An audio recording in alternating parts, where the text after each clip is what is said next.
LPSK ogah lindungi Pasren dan Rudiana di kasus Vina, Farhad Abbas, karena banyak bohong. Permohonan perlindungan terhadap 7 orang yang berkaitan dalam kasus Vina Cirebon ditolak oleh Lembaga Perlindungan Saksi dan Korban, LPSK. Hal itu disampaikan oleh Ketua LPSK Brigjen Pol. Purn Ahmadi dalam jumpa pers di kantor LPSK, Jakarta Timur, Senin, tanggal 22 Juli tahun 2024. Menolak permohonan 7 orang, R, SU, PS, MK, RU, TM dan FR karena tidak memenuhi syarat perlindungan pasal 28 ayat 1 UU 31/2014, kata Ahmadi. Kini ketahuan siapa saja yang ditolak oleh LPSK. Termasuk diantaranya ternyata ada Pak RT Abdul Pasren, Muhammad Nurdatul Kahfi hingga Ibtu Rudiana. Hal itu sempat diungkapkan oleh pengacara Saka Tatal, Edwin Partogi Pasaribu. Edwin mengatakan LPSK menolak karena keterangan yang diberikan ketiga orang tersebut cenderung tidak konsisten. Menarik argumennya LPSK soal penolakan itu, mereka yang ditolak itu, Pasren, Kahfi dan Ibtu Rudiana, itu memberikan keterangan atau informasi tidak konsisten, berubah-berubah normatif dan cenderung menutupi informasi yang berkaitan dengan peristiwa, ujar Edwin seperti dikutip dari program interupsi di iNews yang tayang pada Kamis, tanggal 25 Juli tahun 2024. Pengacara Saka Tatal lainnya, Farhad Abbas menambahkan penolakan LPSK terhadap ketiga orang tersebut karena dinilai memberikan keterangan yang bohong. Justru Farhad melihat saat ini kliennya, Saka Tatal, dibela oleh Polri dan LPSK.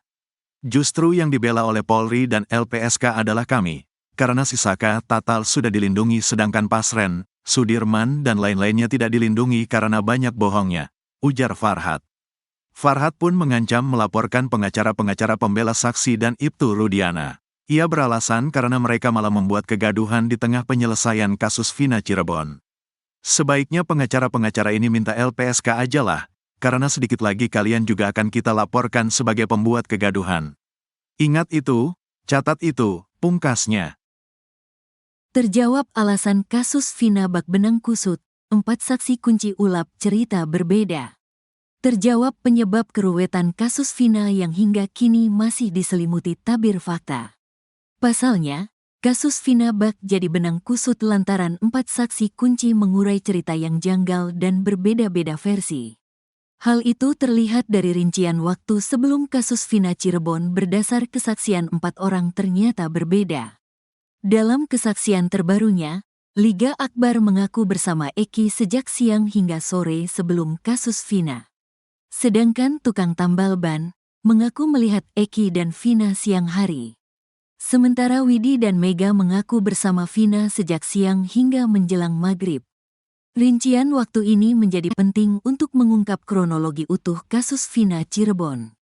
Berdasar hasil putusan pengadilan, Eki dan Vina melintas SMP 11 Jalan Perjuangan Cirebon pukul 21 waktu Indonesia Barat.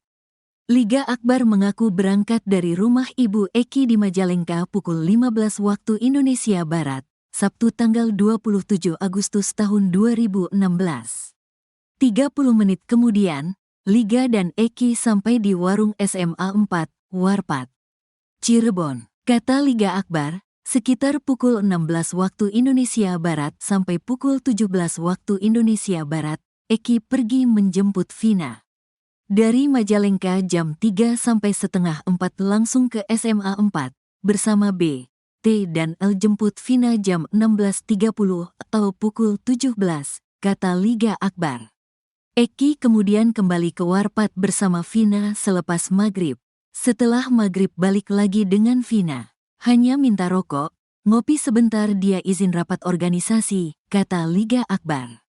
Anehnya, Oki Priyando justru melayani Eki dan Vina untuk tambal ban tak jauh dari jembatan Talun Cirebon. Kata Oki, Eki dan Vina datang menambal ban pukul 13 waktu Indonesia Barat. Nambal ban, 2 tambalan, 2 bolongan, minum es di belakang bengkel, kata Oki Priyando. Padahal di jam yang sama, menurut Widya Sari dan Mega Lestari, Vina ada di rumah. Pukul 12.30 waktu Indonesia Barat, Vina mengirim SMS pada Widi untuk meminta jemput di rumahnya, Desa Samadikun, Kecamatan Kejaksan, Kota Cirebon, Jawa Barat. 30 menit kemudian, Widi dan Mega sampai di gang rumah Vina. Dalam perjalanannya, Widi, Mega dan Vina berboncengan di satu motor. Pukul 14.15 waktu Indonesia Barat, mereka sampai di rumah Widi. Selama di rumah Widi, Vina sempat meminjam uang Rp50.000 kemudian ke warung beli mie instan lalu memasaknya dibantu Mega Lestari. Saat mie tersebut belum habis disantap, pukul 15.30 waktu Indonesia Barat, Vina diantar Mega ke kontrakan kakaknya, Marliana untuk meminta uang. Singkat cerita, dalam perjalanan dari rumah Marliana ke rumah Widi, Vina bertemu dengan Eki di Jalan Bypass Cirebon. Sekitar jam 17 waktu Indonesia Barat Bypass Vina bertemu Eki. Mak berhenti itu ada Eki. Sekitaran migacoan kalau sekarang, dipalang sama Eki sendiri. Ngobrol agak lama, jauh dari saya. Kayak agak debat, kata Mega. Vina melanjutkan perjalanan ke rumah Widi dengan dibonceng Eki. Mega kemudian pukul 17.30 waktu Indonesia Barat sampai di rumah Widi, tapi Vina belum ada. Selang 5 menit, Vina kemudian datang langsung mandi di rumah Widi. Sedangkan Eki duduk di motor menunggu di ujung gang dengan keadaan jaket XTC diikat di pinggang. Cowoknya lagi nungguin di motor. Mau kemana kamu? Gak dijawab, kata Mega. Vina langsung mandi. Mandinya lama, dandannya cepat, timpal Widya Sari. Sekitar pukul 18 waktu Indonesia Barat sebelum maghrib, Vina pergi bersama Eki mengenakan dress hitam dan heels krim milik Widi. Pada pukul 22.05 waktu Indonesia Barat, Widi mendapat SMS dari Vina. Dalam pesannya, Vina mengajak Widi untuk main keluar bersamanya. Pukul 22.10 waktu Indonesia Barat nelepon ngajak main. Keadaannya lagi senang banyak gerombolan lagi ketawa banyak suara motor mobil bukan di ruangan. Akunnya ada di arah sumber, kata Widi menirukan ucapan Vina. Jika rincian waktunya demikian, lantas siapa yang benar dalam kasus Vina?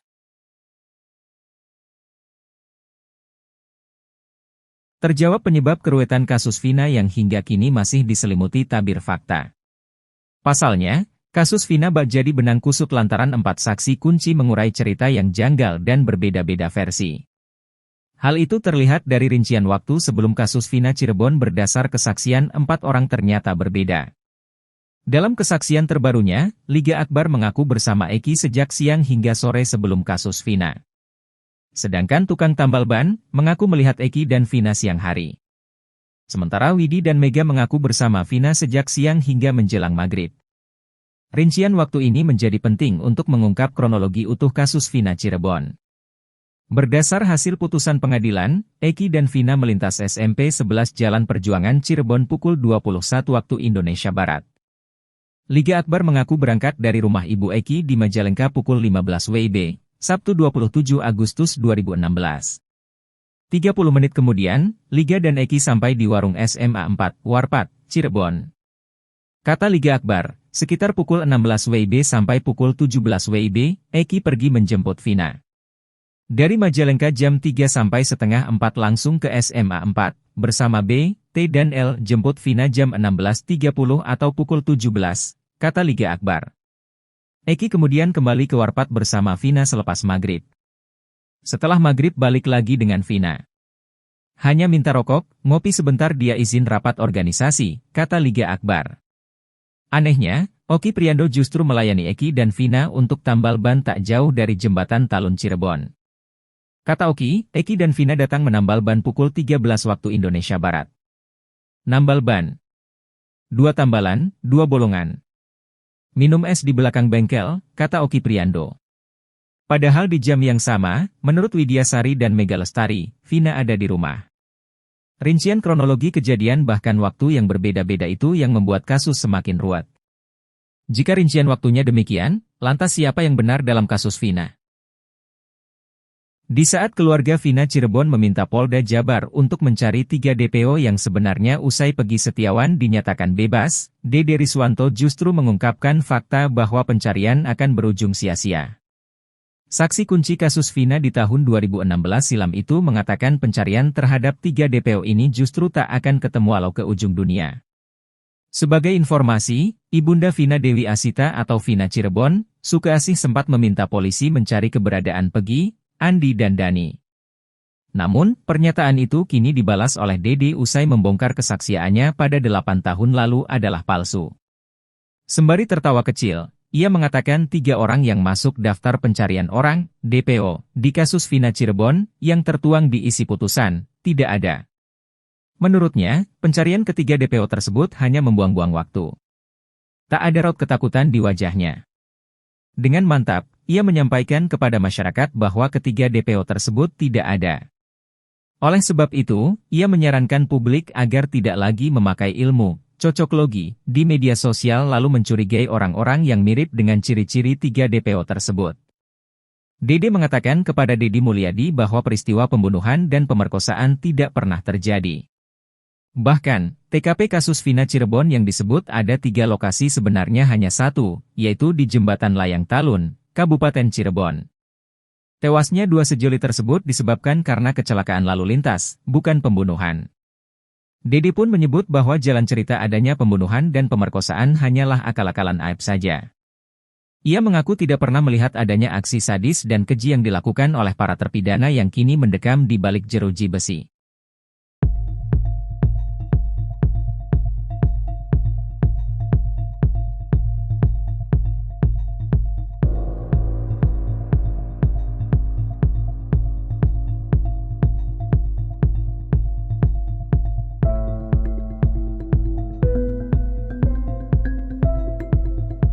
Hasibuan dari Deddy Mulyadi.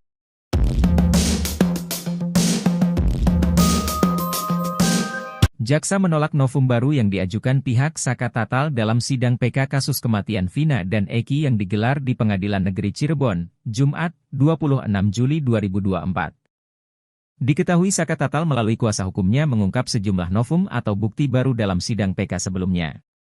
Namun, jaksa menolak semua novum yang diajukan pihak Saka. Jaksa menyebut bila sebagian novum yang diajukan pihak Saka Tatal berasal dari media sosial. Gema Wahyudi, seorang jaksa dalam sidang PK kasus Vina katakan bila foto jenazah Eki dan Vina Cirebon bukan bukti baru dan pernah dihadirkan pada tahun 2016. Penolakan novum yang lain yakni terkait video Kapolri Jenderal Listio Sigit yang menyebut kepolisian tak terapkan sistem SC yang tak bisa dipertanggungjawabkan. Kuasa hukum Saka Tatal juga mengajukan file keterangan Deddy Mulyadi berbentuk flash disk sebagai novum baru, menurutnya hal itu tidak ada kaitannya dengan pembuktian.